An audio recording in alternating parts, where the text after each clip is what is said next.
Chris में प्यारे भाई और बहनों, आज के मनन चिंतन के लिए हम लेंगे संत लूकास का सुसमाचार अध्याय 12 पद संख्या 41 से 48 तक। एक्चुअली एक पैसेज थोड़ा सा और भी बड़ा है, लेकिन मैं 41 से 48 तक आपके साथ साझा करना चाहूंगी। ईमानदार और बेईमान कारिंदा। पेतरुस ने उनसे कहा, प्रभु, क्या आप यह दृष्टांत हमारे लिए कहते हैं या सबों के लिए? प्रभु ने कहा, कौन ऐसा ईमानदार और बुद्धिमान कारिंदा है जिसे उसका स्वामी अपने नौकर चाकरों पर नियुक्त करेगा ताकि वह समय पर उन्हें रसद बांटा करे? धन्य है वह सेवक जिसका स्वामी आने पर उसे ऐसा करता हुआ पाएगा। मैं तुमसे यह कहता हूँ, वह उसे अपनी सारी संपत्ति पर नियुक्त करेगा।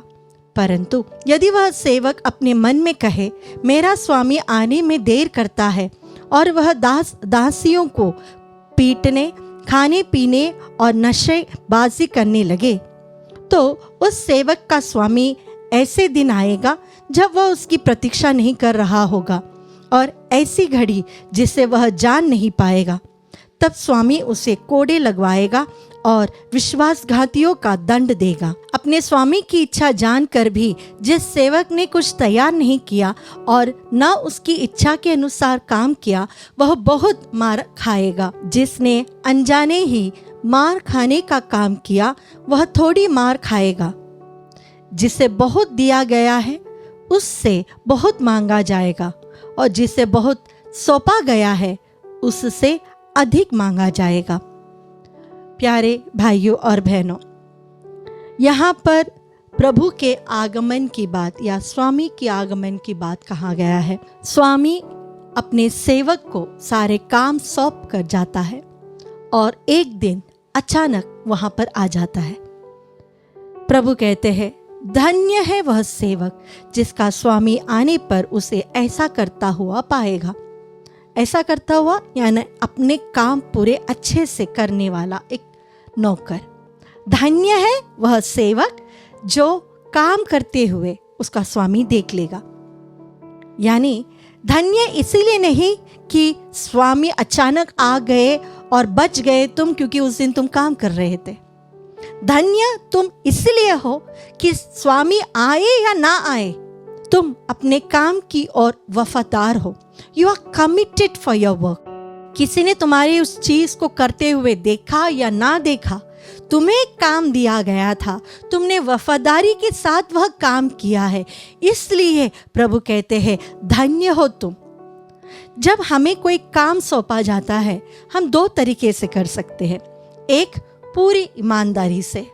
मुझे मेरे बॉस ने कोई एनकरेजमेंट या अप्रिसिएशन दिया या नहीं दिया, उससे मुझे कोई फर्क नहीं पड़ता। मैं अपने काम के लिए कमिटेड हूँ।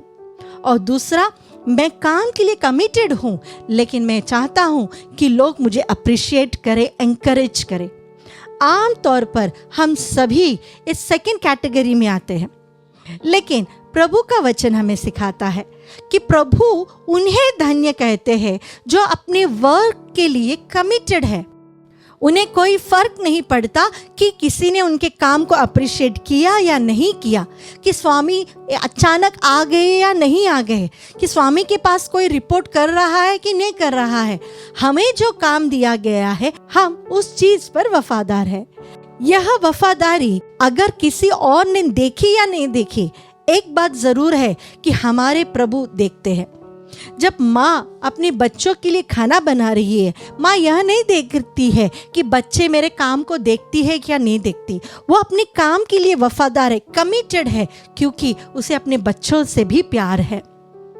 अगर हम एक काम कर रहे हैं, आप कोई भी नौकरी करें, घर में खाना बनाए या बिजनेस करें, या आप जॉब कर रहे हो, या आप एक स्टूडेंट हो, अगर आप उस काम को वफादारी के साथ, कमिटमेंट के साथ कर रहे हो, it does not matter whether others notice it और अप्रिशिएट और एनकरेज यू।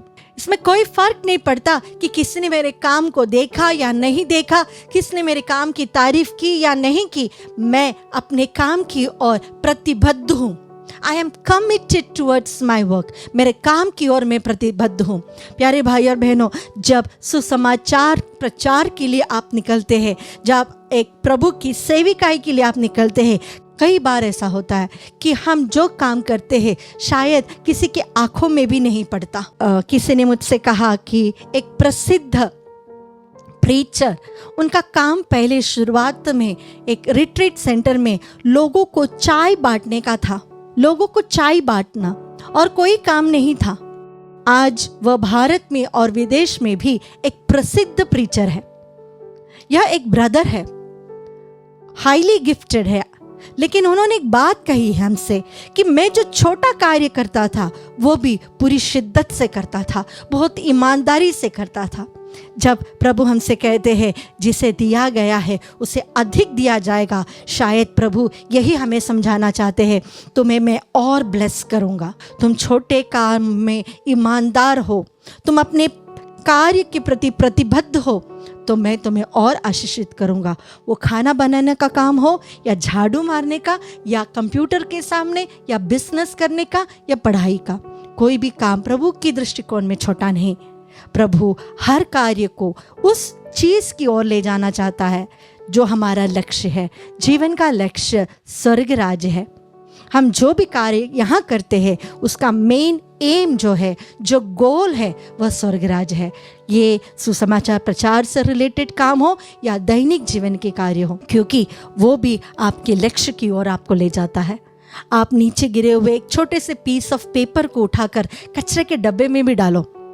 हमारी दुनिया की सबसे प्रसिद्ध saint Teresa of child Jesus वो करती थी, क्या पता है, एक छोटे से पेपर के टुकड़े को ज़मीन से उठाकर कचरे के डब्बे में डालती थी। पूरी शिद्दत से, पूरी प्रार्थना के साथ वो करती थी। प्यारे भाई और बहनों, आज इसीलिए वह पूरे विश्व के मिशनरियों की संत है, पेट्रन है। छोटा काम बहुत प्यार से, बहुत ही शिद्दत से कीजिए, प्रभु आपको आशीषित करेगा।